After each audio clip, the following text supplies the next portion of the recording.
आगे बढ़ते हैं। ग्वालियर हाईकोर्ट ने जयपुर आरटीओ द्वितीय को सही ठहराया। बस की आरसी जयपुर आरटीओ द्वितीय के उड़न दस्ते ने की थी निलंबित।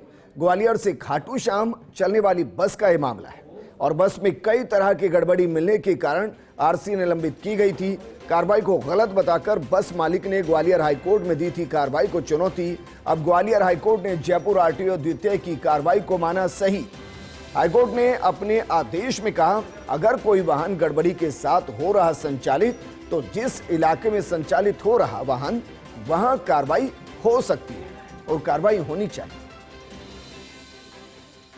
तो बड़ी खबर इस वक्त की, ग्वालियर से खाटू श्याम जो बस चल रही थी, बस में कई तरीके की गड़बड़ी मिली। उसके बाद आरसी निलंबित की गई। इसके बाद बस मालिक ने ग्वालियर हाईकोर्ट में कार्रवाई को चुनौती दी थी। मेरे सहयोगी और डिप्टी एडिटर शिवेंद्र परमार जुड़ गए हैं। शिवेंद्र, इसमें गलत क्या, मुझे समझ नहीं आया कि चुनौती क्यों दी गई, क्योंकि अगर दस्तावेज गलत तो बस या कोई भी वाहन किसी भी स्टेट के किसी भी हिस्से में हो वहां उस पर कार्रवाई हो सकती है। बिल्कुल, देखिए विजेंद्र, जो जयपुर आरटीओ द्वितीय है उस कार्यालय ने बीते दिनों बड़ा अभियान चलाया था और वो जो अभियान था वो ये था कि जो निजी बसें चल रही हैं, खासकर रात को जो चलती हैं स्लीपर बसें, नियमों का मजाक बनाकर उन बसों पर कड़ी से कड़ी कार्रवाई की जाए। तो ये बस थी जो ग्वालियर से खाटू श्याम जी चलती थी, स्लीपर बस थी। और जब इसको चेक किया उड़न दस्ते ने, जिसमें राजेश चौधरी जो जयपुर द्वितीय के उड़न दस्ते की टीम में थे और जो डीटीओ है वहाँ के संजय शर्मा उनकी टीम थी, तो इस बस में तमाम गड़बड़ियां मिली और उसके बाद इसकी आरसी को निलंबित कर दिया गया। आप जो कह रहे हैं ये चीज जो अधिकारी हैं, जब कार्रवाई हुई तब उन्होंने भी कहा, लेकिन जो बस संचालक थे वो मानने को तैयार नहीं थे, खासकर जिस बस का हम जिक्र कर रहे हैं जी। तो इस बस के संचालक ने ग्वालियर हाईकोर्ट की शरण ली और इस कार्रवाई को गलत बताया, क्योंकि जयपुर आरटीओ द्वितीय ने इस तरीके की कार्रवाई कई बसों पर की है। तो अधिकतर ऑपरेटर इस फैसले का इंतजार कर रहे थे कि जो ग्वालियर हाईकोर्ट का फैसला है वो उनके फेवर में आएगा, क्योंकि जयपुर का क्षेत्राधिकार नहीं है तो वहां पर कार्रवाई नहीं हो सकती। लेकिन ग्वालियर हाईकोर्ट ने अपने आदेशों में स्पष्ट किया है कि अगर कोई भी वाहन, चाहे वो बस है या दूसरी कोई चीज है, तो वो अगर प्रवर्तन के नियमों की पालना नहीं कर रही, गड़बड़ी के साथ संचालित हो रही है, तो उसकी आरसी को निलंबित किया जा सकता है। आप जो विजेंद्र बात कह रहे हैं वो बात है जुर्माने की।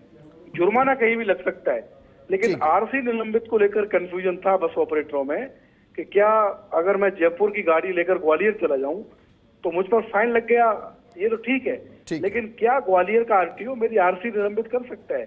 इस बात को लेकर कंफ्यूजन था और उम्मीद थी बस ऑपरेटरों को। लेकिन जो ग्वालियर हाईकोर्ट है उसने जयपुर आरटीओ की जो द्वितीय की कार्रवाई है उसको सही माना है और ये कहा है कि अगर आप गड़बड़ी कर किसी दूसरे प्रदेश में या हिस्से में चल रहे हैं तो वहां की अथॉरिटी भी आपकी आरसी को निलंबित कर सकती है। तो ये ऐसे निजी बस ऑपरेटरों के लिए बड़ा झटका है जो दूसरे प्रदेशों से बस लेकर राजस्थान में आते हैं और यहाँ नियमों की पालना नहीं करते हैं। विजेंद्र, बिल्कुल। और शिवेंद्र, इसके साइड इफेक्ट कहें या इफेक्ट कहें, क्योंकि अब इसके बाद ये एक केस अपने आप में नजीर बनेगा और इससे उन प्राइवेट बस संचालकों के अंदर भी डर रहेगा कि भाई आप किसी भी इलाके में चले जाइए, वहां आरटीओ अगर आपके दस्तावेजों को गलत मानता है तो फिर आरसी निलंबित कर देगा। ये नजीर अपने आप में, क्योंकि जो निजी बस ऑपरेटर है विजेंद्र, खासकर स्लीपर बस ऑपरेटर, उन बसों की हालत बहुत ज्यादा खराब है।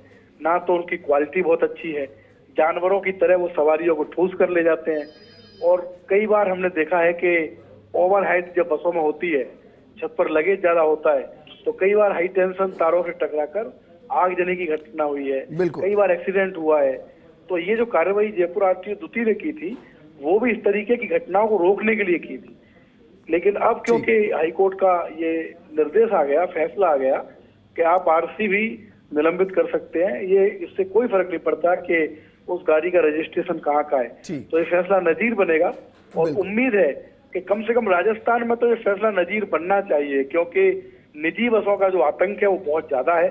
सारे बस वाले नहीं, लेकिन कई बस वाले ऐसे हैं जयपुर में विजेंद्र जो किराया भी बहुत ज्यादा वसूलते हैं, यात्रियों को जानवरों की तरह बस में ले जाते हैं, सुविधाओं के नाम पर कुछ नहीं है, बस की क्वालिटी अच्छी नहीं है।